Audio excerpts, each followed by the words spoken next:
Hi, my name's Aeolus and I like Pokémon. Obviously. Now for the people that literally just shot out of the womb and are watching this vid, Pokémon is a gaming franchise where you collect the titular creatures in little capsules called Pokeballs and you make them battle. Many of these creatures evolve into upgraded versions when they reach a certain requirement, causing them to become stronger. As of me writing this video, there are a grand total of 1028 Pokémon, many of which have special forms like gender differences, regional variants, Gigantamax forms, and then there are many Pokémon that have unique variants like Deerling and Sawsbuck who have unique appearances depending on the season. Deoxys has forms that enhance a specific stat. Most of the legendaries have different forms. Ditto can transform into anything. Rotom is fucking everywhere, and there's a ton of spin-off exclusive variants that will likely never see the light of day again. The list goes on and on. But there's one category that stands out amongst all these gimmicks. Mega Evolutions. Mega Evolution is what happens when one of the few Pokemon that has such a form is holding its designated Mega Stone, causing the Pokemon to evolve beyond the 3 stages rule. In other words, it's a Pokémon on steroids. However, since the most recent entry in the Pokémon franchise, Rogue Mega Evolution is a thing. A phenomenon that causes a wild Pokémon to Mega Evolve without a stone. So I thought it'd be fun to take a look at how screwed you would be if you would be attacked by a Rogue Mega Pokémon. Out of the 1000 plus Pokémon, only 87 have Mega forms, unless Gen 10 gives us more. We're gonna rank all these Mon based on their Pokédex entries and a little bit of their movesets and stats, though Pokédex entries primarily.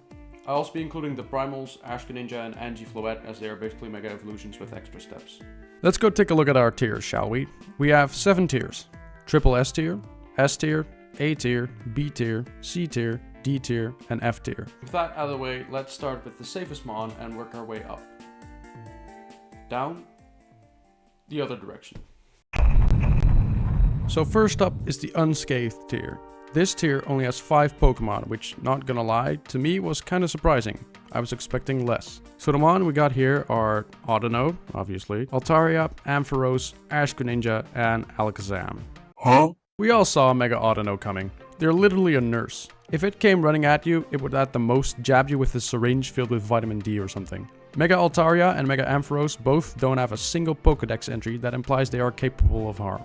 Altaria's entries talk about how it hums and sings to calm its trainers, and Ampharos' entries are about how its light is always visible and super bright, and how the Pokemon guides lost people back to civilization. As for Mega Alakazam, his entries are all about its IQ and psychic power. Don't get me wrong, this Pokemon is absolutely capable of tearing you to shreds. However, a single flick of the finger and this Pokemon goes flying. All you need to do is land a single good punch and you're safe. This is due to the Mega Evolution converting all of Alakazam's muscle mass into its brain. But here's the thing, Mega Alakazam is so ridiculously smart that it can see your entire past and future at a mere glance. Almighty Alakazam, tell me, do they find the One Piece? This means that Mega Alakazam can see when you die, how you die, and where you die. It wouldn't even need to attack you, it would just sit back and watch the show. Or worse, gently nudge you to your demise without you even noticing. So in actuality, Mega Alakazam is a better fit for one of the lower tiers, but we'll just leave him here for now. Ash-Greninja is Greninja and Ash merged in a way. Ash-Greninja wouldn't even attack you in the first place because of Ash's kind heart. Now on to the couple of cuts and or bruises tier. There are 5 Pokemon in here. Diancie, Clefable, Dragonite, Sableye, and Heracross. So firstly, Mega Clefable. All of Clefable's Pokédex entries talk about how it uses its wings to lightly skip around, and that's basically it. However, Mega Clefable is able to control gravity in a 30 feet radius around it. So if Clefable decided to skip past you on a light jog, you might be pulled up in the air and dropped back down, which is painful, but depending on the height, not too bad. Mega Diancie doesn't have a lot to go off of, but there's the Diancie and the Cocoon of Destruction movie, which stars Diancie, and basically the entire movie is about Princess Diancie needing to unlock her powers of creating a heart diamond to save her kingdom. Sounds familiar. So with this power in mind, she can create a diamond and I guess throw it at you? Yeah, you'll be fine. Dragonite's entries are all about saving people at sea, but it is also incredibly powerful seeing as it's a pseudo-legendary. Normally if this big ass dragon were to attack you, you'd die, but there's one thing holding it back from doing so. It's good heart. Mega Dragonite's Dex entry, ladies and gentlemen. Mega Evolution has excessively powered up this Pokemon's feelings of kindness. It finishes off its opponents with mercy in its heart. I rest my case. Sableye is a little gremlin, now carrying around a big ass gem, causing it to be slow. Push it over and you're fine. Heracross could definitely launch you into the atmosphere if it used its horn, but if you're lucky, it'll just punch you a couple times and you're good. I should have put him in a different tier though. Now on to the You'll Be Hurting tier. and there's 13 Pokemon here. Venusaur, Meganium, Abomasnow, Scovillain, Starmie, Medicham, Gallade, Glimmora, Slowbro, Chimecho, Emboar, Hawlucha, and Tatsugiri. Mega Venusaur's only here because of one thing. Hay fever. If you have hay fever, you're so fucking screwed with Venusaur's around, because all of its entries are about the aroma the flower gives off, and how it absorbs sunlight and stuff. Plus, if Venusaur knocks you over, that'll definitely hurt. Medicham is a monk, so his punches will definitely hurt, but none of his entries mention anything deadly. Abomasnow is highly territorial and will slap the shit out of you, but is definitely survivable. Hawlucha is a wrestler. It will beat you senseless, but it's all fake. Wrestling definitely includes some moves that, if not performed properly, will result in serious injury, but in general, it's all safe enough. You will be sore, but alive. Meganium is pretty similar to Venusaur, so I don't have anything interesting to say. Chimecho can create ultrasonic waves that are capable of knocking back foes significantly larger than itself, and that's before Mega Evolution. You will be deaf and you will be hurting, but you'll be okay enough. Scovillain will pepper spray you and beat you with its tie, but again, it's doable. Emboar will scorch your ass literally, and you're gonna need some cream for that after he's done with you, but if you're lucky, you will survive. Gallade's entries are all about how knightly he is and how excellent his swordsmanship is. Yeah, Gallade will cut you a couple times, but it's honorable enough to give you mercy. Slowbro is now impenetrable thanks to the Shelter, which is actually the one that Mega evolved. Apparently, Mega Slowbro is extremely motivated now. Extremely motivated to beat your ass, maybe. In all seriousness, it's Slowbro. It'll whack you a couple times, but you'll be fine. Glimmora doesn't have enough entries to definitively put them in a tier, so I went with A tier because they can fire beams and release poison, but it isn't confirmed if they're deadly. Tatsugiri is highly intelligent and will likely get his sugar daddy to beat you up for him, but if on its own, the most it can do is shoot some exploding balls at you that don't even do enough damage to kill you. And lastly, Starmie. All of his entries are about his core, which has 7 colors. Mega Starmie, however, is likely trying to mimic humanity to eventually take over. There isn't anything that directly confirms that Mega Starmie could kill you, but they could choke me with their thighs any day of the week. B tier is the hospitalized / life support tier. If these Pokemon attack you, you will be in big trouble, but survival is still possible. There's 15 Pokemon in this tier. Raichu Y, Manectric, Phalanx, Barbaracle, Aggron, Steelix, Aerodactyl, Sharpedo, Scrafty, Crabominable, Electros, Kangaskhan, Sceptile, Staraptor, and Swampert. Steelix is big enough to smack you once and break every bone in your body, but it's not as aggressive as some others on the list. Sharpedo is a shark. Though sharks are incredibly deadly, there are only 7 sharks in existence that are actually a problem to humans. Sharpedo would be the 8th, but there are plenty of humans who have survived shark attacks. If a tooth breaks off though, you're even more screwed because they will regenerate infinitely. Raichu Y specifically can release electric charges of up to 100,000 volts, which can make an Indian elephant faint. This is deadly to a human, but if you're lucky enough, you'll end up living the rest of your life plugged into a machine. In similar fashion, Manectric. Mega Manectric can run at the speed of lightning, and humans have been known to survive lightning strikes on rare occasions. I know that Mega Manectric is a solid object and not, lightning, but it's Pokemon, so shut up. Scrafty is a hoodlum who will beat you up to the point of needing a ventilator. Barbaracle will do the same. Aggron can break through bedrock. A single punch will land you in a hospital without a doubt, and a Pokemon that lands in a similar category is Swampert, which can tow a large ship, and that's before Mega Evolution. Crabominable lands in the same group. First he blows bubbles to immobilize you, and then he'll punch the shit out of you. Sceptile has knives hanging on his arms, which they can use to cut through thick trees. If you're lucky enough, they cut off pieces of your body that you don't need to survive. Staraptor can pick up a Steelix, which weighs 880 pounds. So unless you're Steve holding a full inventory of netherite, it can easily swoop you up and drop you from a great height. Not to mention its incredibly sharp talons, which can cut you with ease. Mega Electros can now generate 10 times the amount of electricity it originally could. It uses this electricity to shock its prey, and in case of this video, its victims. There's one small problem though. The Pokédex doesn't explicitly say how much the amount of electricity is, so I did some research, and if we take a look at the Electrophorus Voltae, aka the South American electric eel's electric output, 860 volts. and then multiply it by 10, we get 8,600 volts, which is normally fatal, but it is survivable. Mega Kangaskhan is a soccer mom on steroids. If her kid is in danger, she will beat you to an inch of your life. Aerodactyl is extremely ferocious, but their mega form takes away their claws and replaces them with rocks, so they can't pick stuff up. Meaning your only problem is this giant set of teeth that would tear you to shreds. But if you're lucky enough, you can survive an encounter with a wild Mega Aerodactyl. Lastly, we have Phalanx. All I need to say is, no matter what the situation is, there's always 6 of them and 1 of you. Hardly a fair fight. This is the Death is a Mercy / Slow Death tier. These Pokemon inflict painful, life-lasting wounds if you're lucky enough to survive, or they just straight up make you wish death was instant instead of painful. If one of these Pokemon came running at you, you'd be running away like Moist Critical from a wasp. There's 26 Pokemon in this category. Lucario, Lucario Z, Zeraora, Banette, Houndoom, Glalie, Frostlass, Garchomp, Garchomp Z, Salamence, Scolipede, Golisopod, Malamar, Dragalge, Magearna, Scizor, Beedrill, Mawile, Latios, Latias, Greninja, Chestnut, Victreebel, Baxcalibur, Primal Kyogre, and Primal Groudon. Because this tier and the next one are so big, I'm going to categorize them to save time. Firstly, you have this Slow Death category. This category is meant specifically for the Pokemon that will definitely kill you, but over the span of a couple minutes rather than instantaneous. First up is Primal Kyogre. Primal Kyogre can create tsunamis and massive storms. You will most likely drown if this Pokemon came after you. As for Primal Groudon, he can cause volcanoes to erupt and the earth itself to tear open like it's nothing. You will most likely burn to death in a lava pool. Victreebel has a highly acidic stomach and will consume you like a Sarlacc pit, except the Sarlacc pit will be worse because it lasts longer, but Boba Fett got out, so different topic. Scolipede uses its claws on its neck to cut you and poison you, which likely ends in death. Glalie jaw gets broken due to the Mega Evolution process, causing Glalie to endlessly spew blizzards. I don't know about you, but I don't think you can survive an endless blizzard that chases you down. Frostlass similarly has an icy breath of minus 58 degrees Fahrenheit. This is the same temperature as the Arctic regions of Earth in the winter, and if your bare skin is exposed, it will freeze within 5 minutes. Not to mention the frostbite, which will slowly creep up to your body after the Frostlass gently sneezed on you. Also, she can freeze fire and the air itself. What the fuck? Baxcalibur seems small potatoes in comparison, but they can freeze lava, so yeah, you're not surviving that either. Then there's the Torn to Shreds category.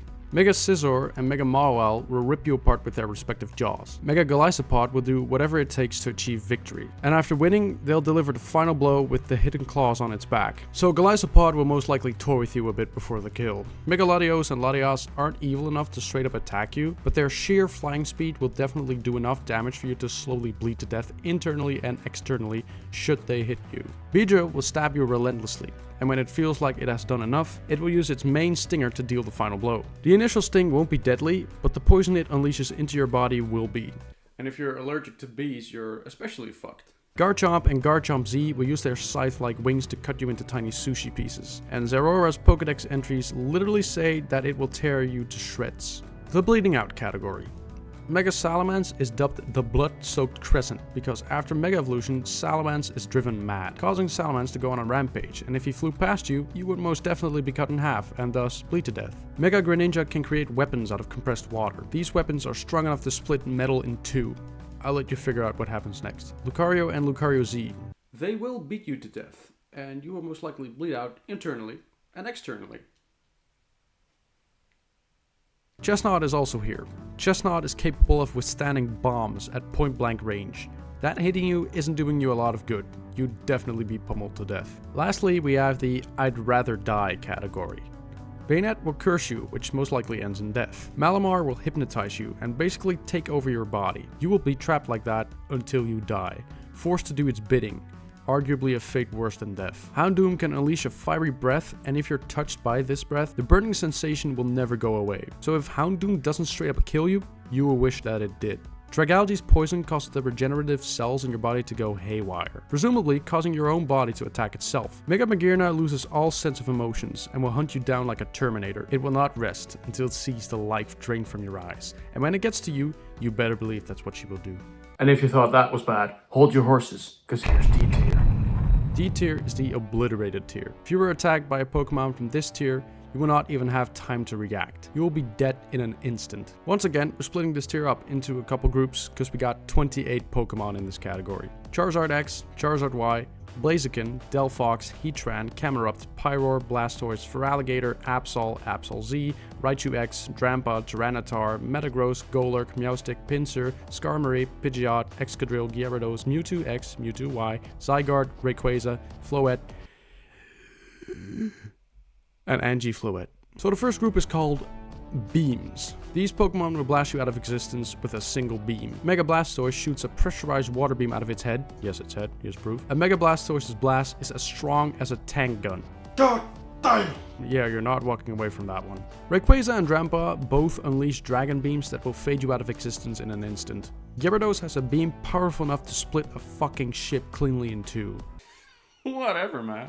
Zygarde and both the Floettes don't need to be explained if you've played Legends CA, but yeah, they'll obliterate you instantly. The Floettes especially, considering they have access to the Light of Ruin move, which canonically is the same blast as what the ultimate weapon Unleashed, which is the source of all Mega Stones. The next group is called Torn Apart. Like the previous tier, there's a Torn to Shreds category here. The only difference is that this would result in immediate death rather than a slow one. Mega Pidgeot can fly at Mach 2 speed, and if you get hit by something at Mach 2, the following will happen according to my source, Google. And I quote, "Instantaneous fatality and complete vaporization or fragmentation of the human body."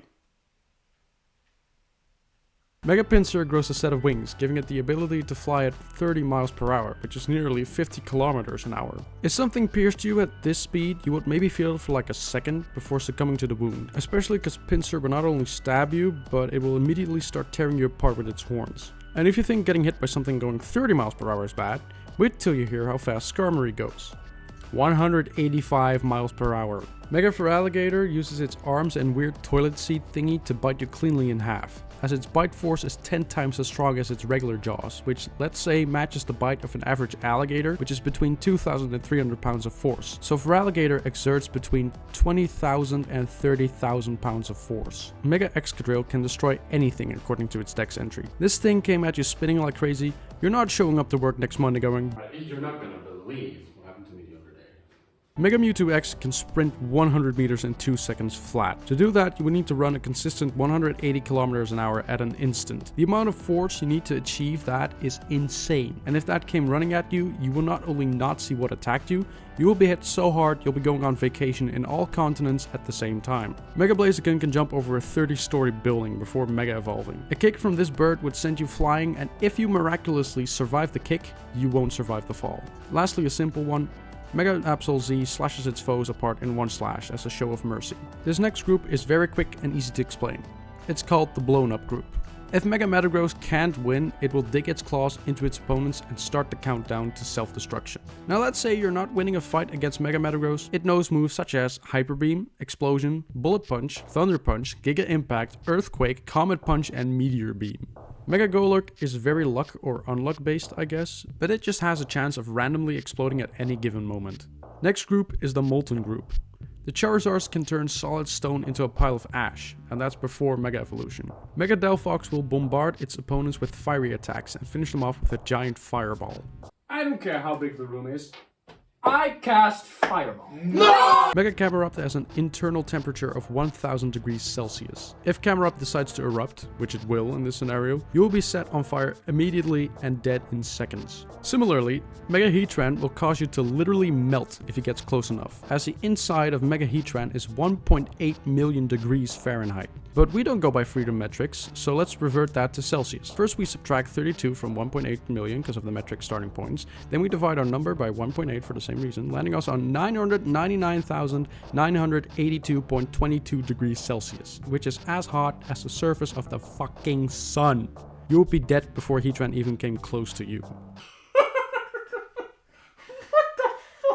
Mega Pyroar pre-Mega Evolution has a fire breath as hot as 10,000 degrees Fahrenheit, and its main is 3,000 degrees Fahrenheit.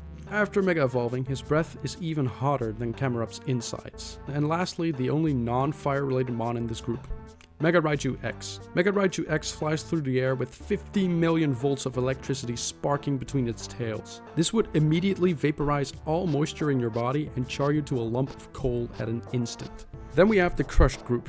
Mega Tyranitar can destroy mountains, so even if you manage to dodge a Mega Tyranitar's attacks, the debris will finish you off. Mega Mewtwo Y can crush a skyscraper with its psychic power. And Mega Meowstic can contract and expand anything. It can literally control the space around it. In theory, this would make it as powerful as Palkia. And our final group is called Absol. Absol is actually a very peaceful and nice Pokemon, so I'm sure many of you are surprised it's here, and so was I. Then I discovered the following dex entry. It converts the energy from Mega Evolution into an intimidating aura. So far so good. Faint-hearted people expire from shock at the sight of it. I'm sorry, what? That's insane. A mere glance of this Pokemon could kill you? Huh? Yo, bro, check out my Mega Absol. Oh, that's pretty cool. But all of that is nothing compared to the final 5. These Pokemon are capable of unimaginable harm. If a Pokemon from this tier attacks you, you are so screwed not even the afterlife will save you. Mega Chandelore's flames steal your very soul, leaving only your body behind, but not only that, it has one eye that sees into the afterlife, so not even in the spirit world are you safe. Darkrai itself isn't capable of bothering you in the afterlife, but its mere existence can bring on any of the Pokemon I've talked about in this video, due to the hyperspace distortions we see in Legend ZA. If you get lucky, Mega Darkrai will only leave you with a couple wounds and bruises, but if you're unlucky, it tags in Mega Mewtwo, or Rayquaza, or worse, Mega Gengar, which literally sinks into another dimension and can open portals to other dimensions, one of which would be the afterlife. And if it isn't, it will surely be able to launch you into a random world in Ultraspace that does have a Pokemon that can make your life and afterlife miserable. Mega Gardevoir can create black holes. The science of black holes is still being studied extensively, but if what we currently know is to be believed, Mega Gardevoir, by summoning a black hole, can contort and distort time and space itself. Just go watch Interstellar and get back to me. And there we have it. The tier list is complete. What's that? I said 5? No, I didn't.